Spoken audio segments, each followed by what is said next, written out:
Welcome back. So we are going to be cutting some mint. We already have quite a bit of mint growing. We're growing it in the GreenStalk, and we have quite a few different flavors. And so Emily is going to learn how to properly cut mint so it grows back continuously and keeps bushing out. And we thought we'd take you along and show you just in case you have never grown mint. Alright, so we are going to use scissors, the fun fashionable Hobby Lobby scissors, and then a strainer just to hold everything in so we can rinse it if we want to.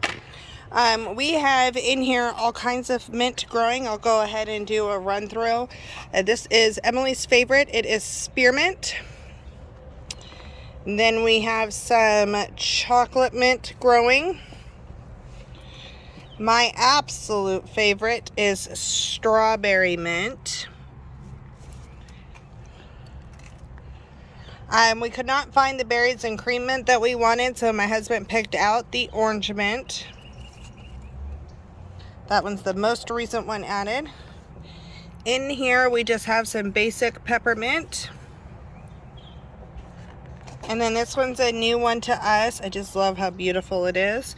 It is pineapple mint. So today we're going to actually cut some pineapple mint and some spearmint. So if you look on a mint plant, you're going to see all of the different leaf nodes. Do you see that, honey? So all of them should have two together.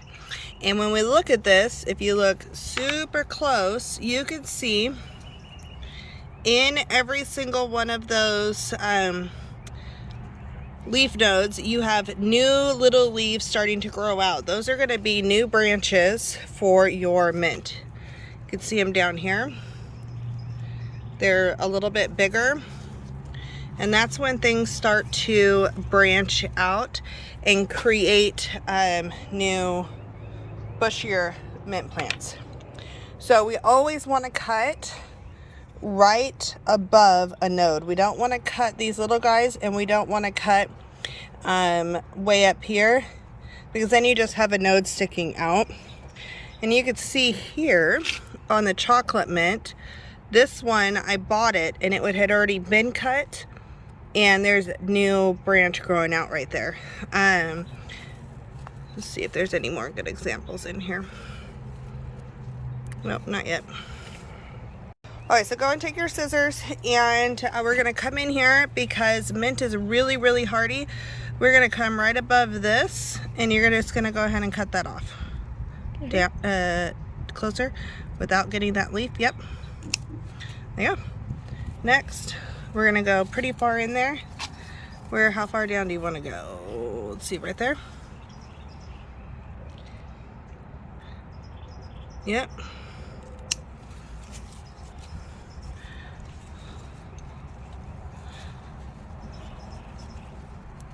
Okay, so this one you can already see like they're growing out pretty far. Do you see? Here. Do you see these guys down here? Yeah. So you're gonna go ahead and cut back there. Let those little guys get some daylight, but you don't want to break them. There you go. And then we can go ahead and do this one as well. And those don't look too great, so we're gonna cut it here. Okay.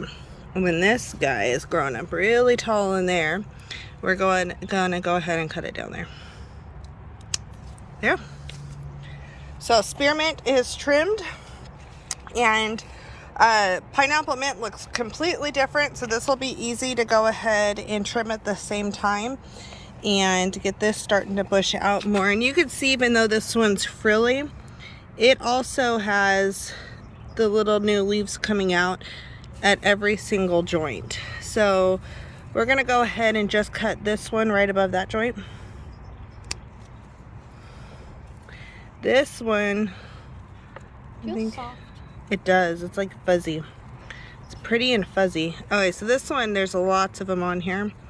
So we're gonna go ahead and do it right here. And then, is there anything else? This one's a long one. Yep. So we're gonna go ahead and trim it above this one.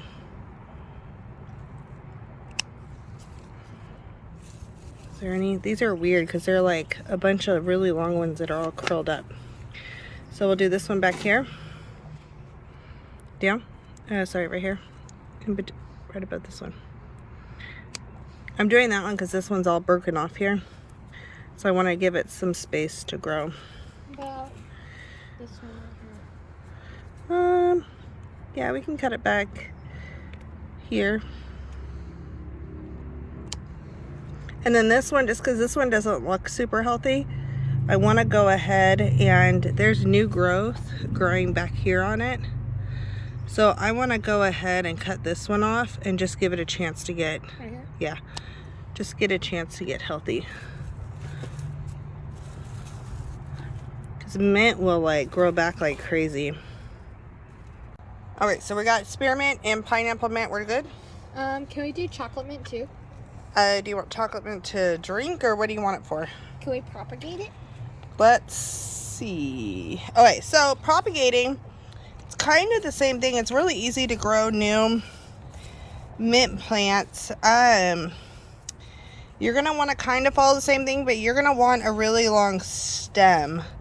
Well, a longer stem. So I'm thinking this one, we can still trim it to where it's gonna grow stuff. So like this one will grow. These are the new little things right here.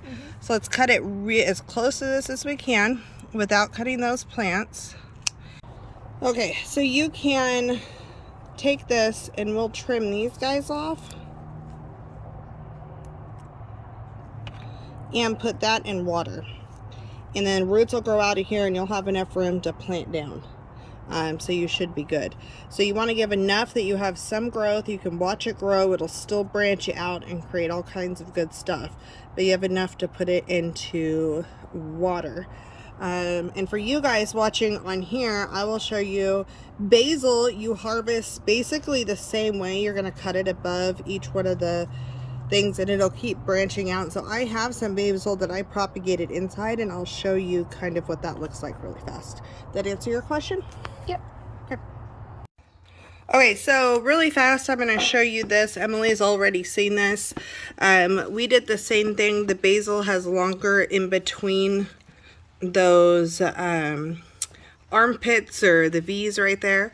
So this is the stem that we have put into water. And it has already actually created a bunch of roots. And so we're going to do the same concept. I'm not ready to plant this out yet, so I'm not going to quite plant them out. But then you can see the start of roots there, some more roots on this one. And this was just a basil plant that I bought at Nugget. Yeah, this is a basil plant I bought at Nugget. And I just cut some of these off and started propagating it so I can plant them outside. A few of my little seedlings didn't do super well that I started from seed. So this was going to replace a couple of varieties of that. In this case, we're just going to use this glass and we're going to do it in front of the sunny window. And this is a bottle of water that somebody started drinking out of and it was never finished. And so I use this to water my plants a lot of the time so it doesn't go to waste. We're on city water, which has chlorine and all that good stuff in it. So I try to make sure we use filtered or purified water to use for our plants. So I'm just going to pour some of this in here. We're going to do a lot right now because this is a taller glass and I want it to be able to sit up. And then this was your spearmint. You wanted to do a spearmint? Yeah. Okay. So we're going to pull off these guys because you can use those for your tea. And we really don't want any of this to go, you don't want the leaves below the water. So you could just set that in there. We'll see what happens here. Come on. Yeah, I'll do this with my pineapple one too. Because I want to have a few different varieties.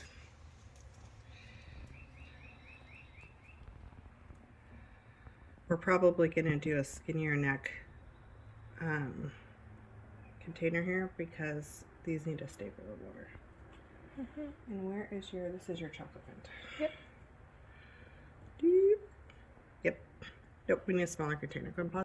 All right, so what we're going to do is actually switch this over to a shorter container and a narrower neck.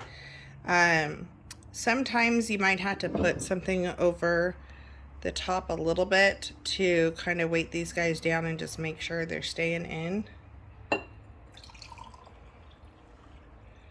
But this allows me to put it all the way kind of to the top. And then I could try to balance these things on each other. You could do these in a vase. You could do it in a narrow neck vase depending on what you have growing. And then you just leave these in the window in the sun. I'm going to pull that leaf off, I think. There